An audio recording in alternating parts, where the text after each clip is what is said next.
Hello বন্ধুরা, কেমন আছেন সবাই?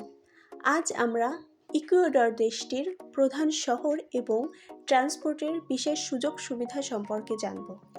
ইকুয়েডর দক্ষিণ আমেরিকার একটি বৈচিত্র্যময় দেশ।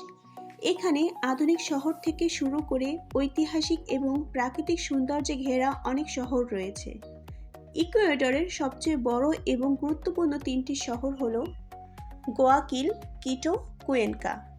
চলুন জেনে আসি দেশটির প্রধান শহর সম্পর্কে। গোয়াকিল, এটি ইকুয়েডরের বৃহত্তম শহর এবং প্রধান বাণিজ্যিক কেন্দ্র। এটি প্রশান্ত সাগরের কাছে অবস্থিত একটি বিশাল বন্দর নগরী। ব্যবসা বাণিজ্যের জন্য এই শহরটি দেশের অর্থনৈতিক হৃৎপিণ্ড হিসেবে পরিচিত। কিটো, এটি ইকুয়েডরের রাজধানী। আন্দিজ পর্বতমালার কোলে অবস্থিত এই শহরটি বিশ্বের অন্যতম উঁচু রাজধানী।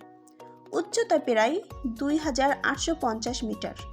কিটো তার ঐতিহাসিক স্থাপত্যের জন্য বিখ্যাত এবং এটি ইউনেস্কো ওয়ার্ল্ড হেরিটেজ সাইটের অন্তর্ভুক্ত। কুয়েনকা, এটি ইকুয়েডরের তৃতীয় বৃহত্তম শহর এবং প্রবাসীদের বসবাসের জন্য বিশ্বের অন্যতম জনপ্রিয় জায়গা। প্রধান সুবিধার মধ্যে রয়েছে ইকুয়েডরের ট্রান্সপোর্ট ব্যবস্থার প্রধান সুবিধা হলো এর সাশ্রয়ী মূল্য এবং সহজলভ্যতা। ছোট দেশ হওয়ার কারণে খুব অল্প সময়ে এক স্থান থেকে অন্য স্থানে পৌঁছানো যায়। ইকুয়েডরে যাতায়াত ব্যবস্থা বিশ্বের অন্যতম সস্তা। কিটো বা গোয়াকিলের মতো শহরের বাসের ভাড়া মাত্র 25 থেকে 35 সেন্ট, যা এক শহর থেকে অন্য শহরে সহজেই যাতায়াত করা যায়। এছাড়াও রয়েছে আধুনিক মেট্রো ও ট্রামের বিশেষ সুবিধা। ইকুয়েডরের রাজধানী কিটোতে বর্তমানে আধুনিক আন্ডারগ্রাউন্ড মেট্রো চালু হয়েছে। এটি শহরে যানজট এড়িয়ে উত্তর থেকে দক্ষিণে মাত্র 34 মিনিটেই পৌঁছায় দেয়।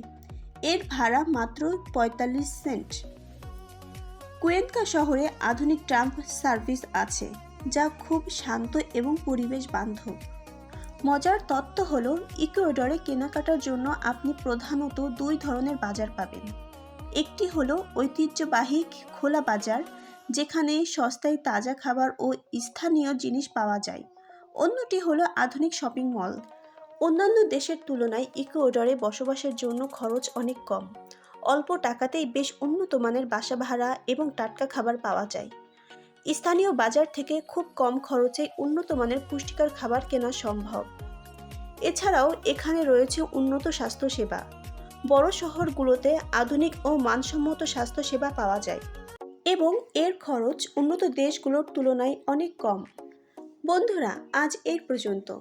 এমন অনেক তথ্য পেতে আমাদের ইউটিউব চ্যানেলটি লাইক এবং সাবস্ক্রাইব করে আমাদের সাথেই থাকুন।